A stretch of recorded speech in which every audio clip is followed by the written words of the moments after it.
Hi guys, this is Abi from Gokche Design. In this video, you're going to learn how to create a sketch effect in Adobe Photoshop. Let's start by duplicating your background layer, then right click and convert to Smart Object so we can apply some filters.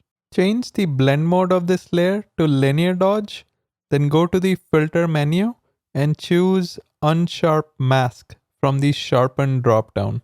Enter 120 for amount, 6 for radius, and 1 for threshold.